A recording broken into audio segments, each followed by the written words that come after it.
શ્રાવણ મહિનો એટલે દેવોના દેવ મહાદેવની ભક્તિનો પાવન મહિનો અને આ મહિનામાં જો શિવજીની સાચા મનથી પૂજા અર્ચના કરવામાં આવે તો ભોલેનાથ પોતાના ભક્તો પર પ્રસન્ન થઈ જાય તેવી મનોકામના પૂર્ણ કરે છે. ખાસ કરીને શ્રાવણ મહિનામાં આવતા સોમવારનું અનેરું ધાર્મિક મહત્વ છે. આજે અમે તમને જણાવીશું કે શ્રાવણના સોમવારે શિવજીને પ્રસન્ન કરવા માટે કયા નિયમોનું પાલન કરવું જોઈએ અને કઈ પૂજા વિધિ કરવાથી તમારી કિસ્મત ચમકી ઉઠે છે. નમસ્કાર, BS9 TV ન્યૂઝમાં આપની સાથે હું છું નેહા પટેલ. શ્રાવણના સોમવારનું ધાર્મિક મહાત્મ્યની જો વાત કરવામાં આવે તો શાસ્ત્રો અનુસાર શ્રાવણ મહિનો અને સોમવાર બંને ભગવાન શિવને અત્યંત પ્રિય છે.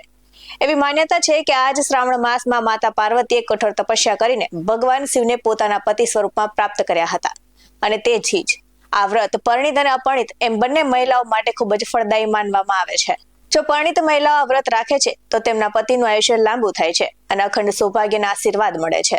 જો અપરિણીત છોકરી આ વ્રત રાખે છે તો તેમને સારો વર મળે તેવી માન્યતા છે અને શ્રાવણના સોમવારે શિવ પૂજા કરવાથી જન્મ કુંડળીમાં રહેલા ગ્રહ દોષો પણ શાંત થાય છે.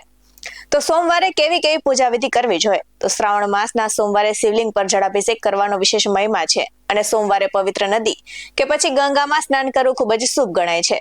તો પૂજા વખતે પણ મહાદેવને બીલીપત્ર, ભાંગ, ધતુરો અને શુદ્ધ જળ અર્પણ કરવાથી શિવજી પ્રસન્ન થાય છે.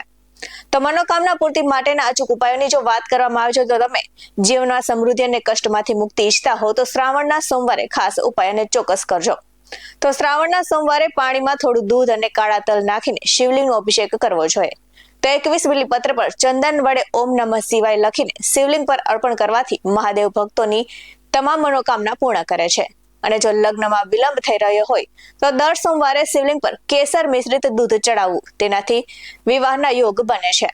તો શ્રાવણ માસ દરમિયાન નંદીને દરરોજ લીલો ચારો ખવડાવવો, તેનાથી જીવનમાં તમામ કષ્ટો દૂર થાય છે તેવી માન્યતા છે અને પરિવારમાં સુખ શાંતિ આવે છે.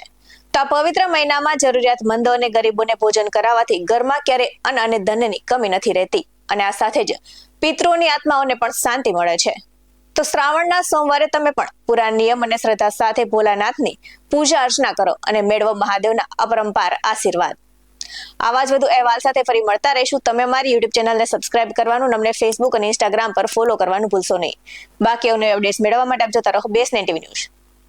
અહીં આપવામાં આવેલી જાણકારી વિવિધ ધાર્મિક માન્યતાઓ, શાસ્ત્રો અને જ્યોતિષી શાસ્ત્ર પર આધારિત છે. BS9 TV ન્યૂઝ કોઈ પુષ્ટિ નથી કરતું.